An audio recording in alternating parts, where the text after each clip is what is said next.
बिस्मिल्लाहिर्रहमानिर्रहीम। मैं पैदाइशी तौर पर नाबीना थी। ड्राइवर मुझे कॉलेज छोड़ने जाता तो पूरा 1 घंटा लगता। एक दिन मैं अपने बाबा के साथ कॉलेज गई तो 10 मिनट में पहुंच गई। ड्राइवर पे शक हुआ क्योंकि वो मुझे रास्ते में बर्गर खिलाता था और फिर मैं पैदाइशी तौर पर बहुत ही खूबसूरत थी। घर का ड्राइवर मुझे स्कूल छोड़ने जाया करता। एक दिन ड्राइवर छुट्टी पे था तो अब्बा छोड़ने गए। जब अब्बा ने कहा बेटी स्कूल आ गया है तो यह सुनकर मेरे रोंगटे खड़े हो गए क्योंकि ड्राइवर तो मुझे 1 घंटे में पहुंचाता था। मुझे ड्राइवर पे शक हुआ क्योंकि वो मुझे हर रोज़ बिस्किट खिलाया करता। आज अम्मी ने नाश्ता देर से बनाया था जिसकी वजह से मुझे देर हो गई थी और ड्राइवर भी गाड़ी तेज़ चला रहा था। थोड़ी देर बाद ड्राइवर ने गाड़ी का दरवाज़ा खोला और मुझे कहा कि ये बिस्किट खा लो, देखो ये बहुत मज़े की हैं। मुझे घबराहट होने लगी। न जाने उस बिस्किट में क्या था जिसे खाते ही मुझे चक्कर आने लगते। ड्राइवर ज़बरदस्ती करने लगा कि बस 1 बिस्किट खा लो, बहुत मज़े का है।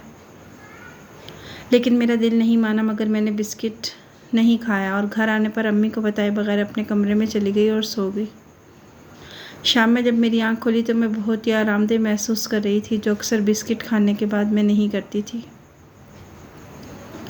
और मुझे सोकर उठने के बाद भी सर भारी महसूस होता था, लेकिन आज जब मैं सोकर उठी तो बहुत हल्का महसूस कर रही थी।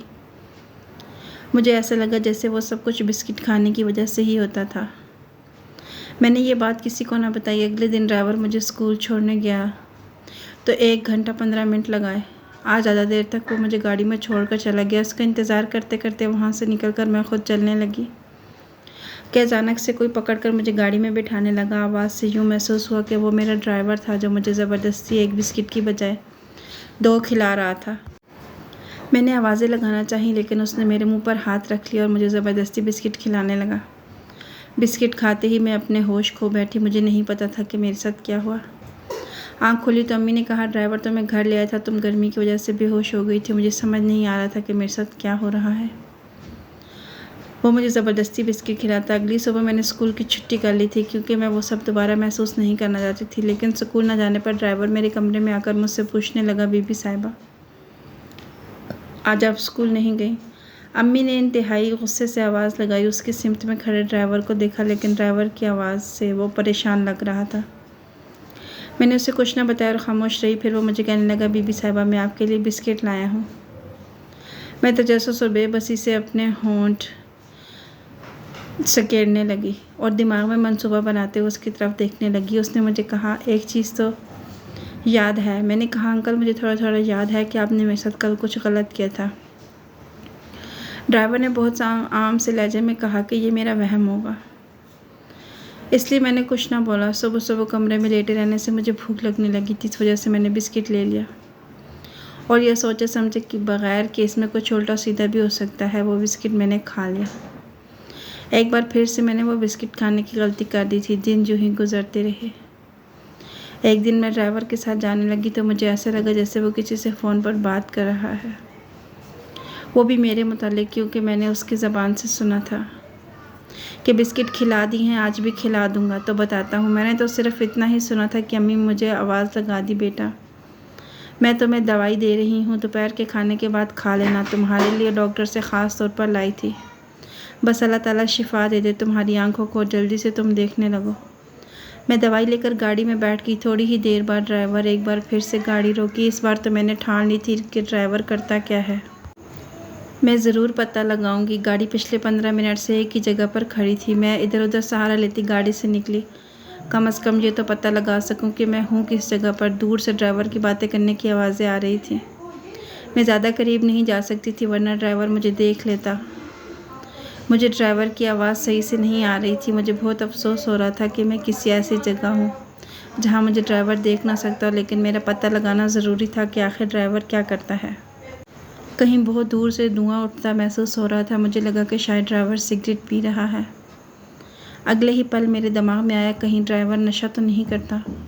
और उस दिन मेरे साथ जो कुछ हुआ था और जिस दिन मैं बेहोश हो गई थी और मुझे कुछ भी याद नहीं था, तो कहीं इसने मेरे साथ नशे में कुछ किया तो नहीं था। मैं भाग भी नहीं सकती थी। मुझे मालूम नहीं था किस सिम जाना है। ऐसे महसूस होता था जैसे कोई और भी उससे बातें कर रहा है। मुझे कुछ समझ ना आया। मैं वापस अपनी गाड़ी की तरफ बढ़ने लगी। इधर उधर से सहारा लेकर मैं थोड़ी देर के बाद अपनी गाड़ी तक पहुंच गई थी।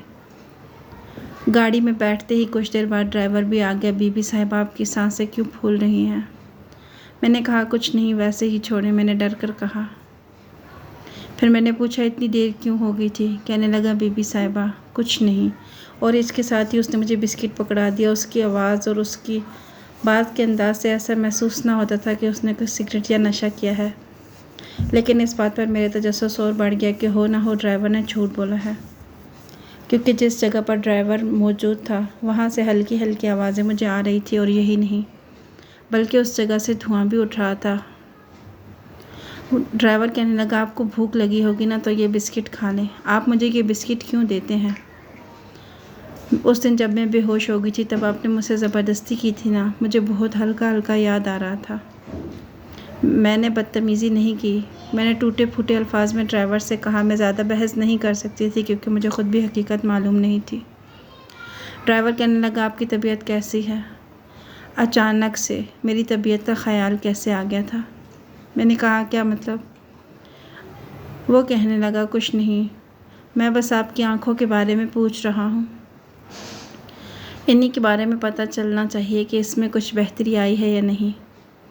मैंने कहा आपका इलाज चल रहा है ना, इसीलिए पूछ लिया।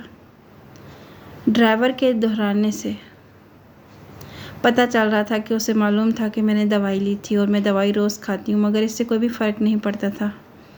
मैं गलत सोच रही थी ड्राइवर के बारे में, जबकि वो कितना दिल का अच्छा है। मैंने ख़ुद से हम कलाम होते हुए कहा शायद मैं ज़्यादा ही सोच रही थी। ये सोचते ही मैंने ड्राइवर से बिस्किट मांगा और मामूल के मुताबिक खाने लगी। मेरी हालत ख़राब होने लगी, मेरा सर चकराने लगा। हालत देखकर ड्राइवर सुन्न हो गया, क्योंकि इससे पहले भी कई बार मेरी ये हालत ड्राइवर ने नहीं देखी थी। ड्राइवर परेशान हो गया और जल्द से जल्द गाड़ी घुमाकर मुझे अपने घर ले गया। इसके बाद अगले 2 दिन तक ड्राइवर ने मुझे स्कूल नहीं छोड़ा, बल्कि बाबा मुझे छोड़ने भी जाते और वापस भी ले आते। मैंने बाबा से पूछा ये ड्राइवर कहाँ है? तो बाबा ने कहा कि उसकी तबीयत ठीक नहीं, इसलिए मैं तुम्हें छोड़ रहा हूँ। कुछ दिन गुजरने के बाद ड्राइवर ने जब मुझे स्कूल छोड़ा तो मैं 20 मिनट में पहुँच गई। मुझे हैरानी हुई। ऐसा पहली बार हुआ था कि ड्राइवर ने मुझे 20 मिनट में छोड़ा था और उसने मुझे बिस्किट भी खाने को नहीं दिया था। जब ऐसा पूरे 1 हफ्ते तक होता रहा तो आखिर मैंने पूछ ही लिया, अंकल आप मुझे 20 मिनट में कैसे स्कूल छोड़ देते हैं और मुझे बिस्किट भी नहीं खिलाते? तो ड्राइवर ने बात बना दी, बेटा मुझे ज़रूरी काम से जाना था। आपके बाबा कहाँ हैं? आपके बाबा ने कहा था कि मैं ही आपको स्कूल पहुंचा देता हूं। मैंने कहा अच्छा चलें ठीक है। मैंने कहा लगता है कि ड्राइवर को मुझ पर शक हो गया है। मैंने कहा मैं ज़रूर पता चलाऊंगी कि यार ड्राइवर वाकई गाड़ी को रास्ते में रोकेगा या नहीं। कुछ सवालों के जवाबों के लिए मैं अपनी दोस्त को साथ ले गई, लेकिन इसका कोई फ़ायदा ना हुआ। ड्राइवर ना तो मुझे छोड़ने में देर लगाता और ना ही मुझे बिस्किट खिलाता। मुझे शक था कि कहीं ड्राइवर ने देख ना लिया हो मेरी दोस्त को गाड़ी में छुपाते हुए। यूँ 1 हफ़्ता हो गया, लेकिन इस 1 हफ़्ते में मुझे अपनी तबीयत में वाज़ेह फ़र्क समझ आया। ना मेरा सर चकराता ना दर्द होता, बल्कि मैं तो फ्रेश महसूस कर रही थी। क्या ये सब कुछ इसलिए कि मैं बिस्किट नहीं खा रही थी? बहुत सारे सवाल थे और अब मुझे इन सब सवालों का जवाब चाहिए था। मैंने 1 हफ़्ते की स्कूल से छुट्टी ली हुई थी, क्योंकि घर पे मेरी बड़ी बहन की शादी थी। उसमें सभी मेहमानों को बुलाया था और साथ ही घर में मौजूद थी। बाबा की खिदमत करने वाले ख़ास मुलाजिम और ड्राइवर सब मौजूद थे। वो भी हमारे घर का हिस्सा थे। शादी की तकरीब शुरू हुई तो ऊपर की मंजिल में शोर मच गया। हम सब ऊपर को भागे, जहाँ से तेज़ आवाज़ें आ रही थी। शायद ड्राइवर किसी से लड़ रहा था। ड्राइवर की आवाज़ से लगता था जैसे किसी को कत्ल करने की देर हो। सब ड्राइवर से पूछने लगे कि क्या वजह है। इतनी देर में एक ज़ोरदार थप्पड़ की आवाज़ आई, लेकिन ये थप्पड़ किसको पड़ा था? अब बाबा के चिल्लाने की आवाज़ आई, तुम होते कौन हो मेरे ख़ास मेहमानों से लड़ने वाले? तुम्हें ज़िंदगी भर मैंने अपने बच्चों की तरह पाला। तुम्हारे बच्चों को मैंने पढ़ाया और तुम एहसान फरामोश मेरे घर पे बुलाए मेहमानों से लड़ रहे हो। वो भी गिरेबान से पकड़कर। मुझे समझ आ गया कि बाबा ड्राइवर को ही डांट रहे थे, लेकिन ड्राइवर किससे लड़ रहा था? मेरी अंधी आंख कैसे कुछ देख सकती थी?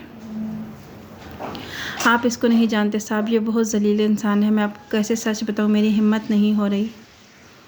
ड्राइवर ने कहा। बाबा कहने लगे चुप हो जाओ और यहाँ से दफ़ा हो जाओ। बाबा की आवाज़ में बहुत ज़्यादा गुस्सा भरा हुआ था महसूस होता था। बाबा कहने लगे, तुम जानते हो किस पर इल्ज़ाम लगा रहे हो? शबीर साहब पर। मेरे ख़ास मेहमान है, तुम्हें पता है ये मेरे बहुत ख़ास दोस्त है। हमारी बहुत बड़ी प्रॉपर्टी का नुकसान हो गया। शबीर साहब के भाई ने अपने घर में मशवरा किए बगैर इतना बड़ा फ़ैसला कर लिया था, लेकिन तुम गरीब कहाँ जानो। ये बात बाबा के मुँह से पहली बार निकली थी, शायद इसलिए क्योंकि शबीर अंकल के भाई ज़मीर अंकल का हम पर वाकई बड़ा एहसान था।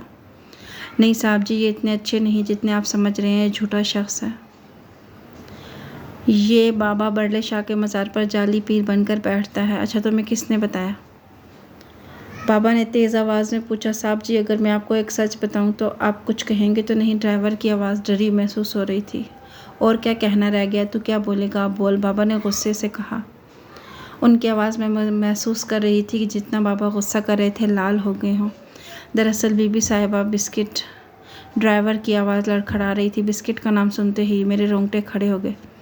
दफ़ा हो जाओ यहाँ से और अब एक लफ्ज़ भी ना कहना। आप क्या कहोगे? जो तमाशा बनना था बन गया। बाबा बहुत सख्त गुस्से में लग रहे थे। ऐसे महसूस होता था ड्राइवर को घर से निकाल देंगे। मैंने कहा, आप बताएं, आप क्या जानते हैं? मैंने फ़ौरन कहा। वो कहने लगा, बीबी साहिबा, मैं जो आपको बिस्किट खिलाता था वो मुझे यही शख्स देता था, और जब मैं आपको गाड़ी में लेट छोड़कर जाता था तो उसकी वजह भी यही थी कि ये गाड़ी रोककर जाली बाबा मुझे अपने पास ले जाता था। सब साकिन होकर ड्राइवर की बात सुन रहे थे। तुम बेइज्जत कर रहे हो मुझे। ये अच्छा खासा इंसान है। अपनी सफाई पेश करने के लिए वो कहने लगा। बाबा के गुस्से में इजाफा महसूस हो रहा था। नहीं, आप एक बार मेरी बात सुने साहब। ड्राइवर ने जल्दी से बोला। बीबी साहिबा के इलाज के लिए मैं जाता था बाबा के पास। ये मुझे एक बिस्किट देता था, उस पर कुछ पढ़ के देता और कहता कि इस बारे में घर वालों को बिल्कुल भी ना बताना, वरना लड़की की जान को ख़तरा होगा। वो ये अमल मुझसे रोज़ करवाता था। जब एक दिन बीबी साहिबा ने बिस्किट नहीं खाया तो इस जेली बाबा ने मुझे कहा कि आज इसे बिस्किट खिलाओ, अगर ना खाए तो ज़बरदस्ती मुंह में डाल देना, वरना तुम्हारी बीवी की आँख कभी ठीक नहीं होगी। लेकिन इस दिन वो बिस्किट खिलाने पर बीबी साहिबा की तबीयत बहुत ख़राब हो गई। मैंने सोचा वैसे ही होगी, लेकिन कुछ दिन पहले गाड़ी ख़राब हो जाने की वजह से बीबी साहिबा को इंतज़ार करना पड़ा। तब मैंने बीबी साहिबा की वो हालत दोबारा देखी तो मुझे कुछ गड़बड़ लगी। मैं अगले रोज़ बीबी साहिबा को स्कूल छोड़ने के बाद वहाँ पहुँचा तो देखा कुछ लोग आपस में बातें कर रहे थे। मुझे वो बाबा भी नज़र ना आया। मैं इन लोगों के पास चला गया। मैंने उनसे पूछा, तुम्हें पता है यहाँ एक बाबा होते हैं जो बिस्किट में दम करते हैं, वो कहाँ हैं? तो वो मेरी तरफ देखकर कहने लगे, कौन बाबा? हमने तो किसी को नहीं देखा जो दम करते हैं। मुझे इस बात से बहुत ज़्यादा गड़बड़ महसूस हुई। मुझे कुछ समझ न आया कि मैं क्या करूं। उस दिन के बाद से मैंने बीबी साहिबा को बिस्किट ना दिया और ना ही कभी इनको देर से स्कूल छोड़ा। आज मुझे ये शख्स इधर नज़र आया तो मैं पहचान गया, ये वही बाबा है। किसी को भी ड्राइवर की मन घड़त कहानी पे यकीन नहीं आ रहा था, लेकिन मुझे ये सब सच महसूस हुआ। मैंने कहा, हाँ, एक दिन ड्राइवर का मैं इंतज़ार कर रही थी गाड़ी में तो मुझे धुआं महसूस हुआ और ड्राइवर किसी से बातें भी कर रहा था, लेकिन किस से कर रहा था मैं ये देख नहीं सकती थी, मुझे पता ना चल सका। और मुझे सच में इस बिस्किट से चक्कर आते थे। देखा साहब, मैं सच कह रहा था। सब ड्राइवर की तरफ मुतवज्जे थे कि मुझे महसूस हुआ कि कोई मेरे करीब आ रहा है। अचानक से किसी ने मुझे कस के पकड़ के कहा कि यहाँ से हिलना मत, वरना तुम्हारी बेटी को मार दूंगा। ये आवाज़ शबीर अंकल की थी, जिन्होंने शायद मेरे सर पे बंदूक रखी थी। घर के सभी अफराद खौफज़दा हो गए। किसी को कुछ समझ नहीं आ रहा था कि ये क्या हो रहा है। अब जो आवाज़ आ रही थी वो सिर्फ़ और सिर्फ शबीर अंकल की थी।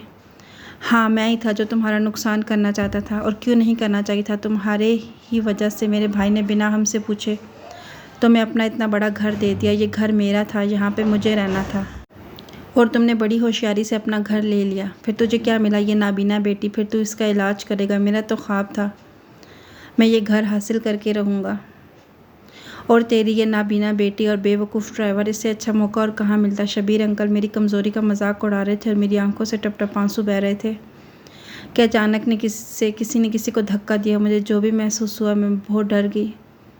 बीबी साहिबा के बारे में मैं एक लफ्ज़ भी और नहीं सुनूंगा। ये आवाज़ ड्राइवर की थी, लेकिन साथ ही कहीं ज़ोर से किसी के नीचे गिरने की आवाज़ आई। अम्मी और भाई मुझसे लिपट गए। नीचे सीढ़ियों पे भागने की आवाज़ आई। क्या हुआ अम्मी? मैंने तेज़ी से पूछा। बेटा, ड्राइवर ने शबीर अंकल को सीढ़ियों से नीचे धक्का दे दिया और बाबा भागे हैं, उन्हें पकड़ने गए हैं। इतने में पुलिस को भी कॉल कर दी गई थी। थोड़ी देर बाद पुलिस शबीर अंकल को ले गई। अब सिर्फ रोने की आवाज़ सुनाई दे रही थी।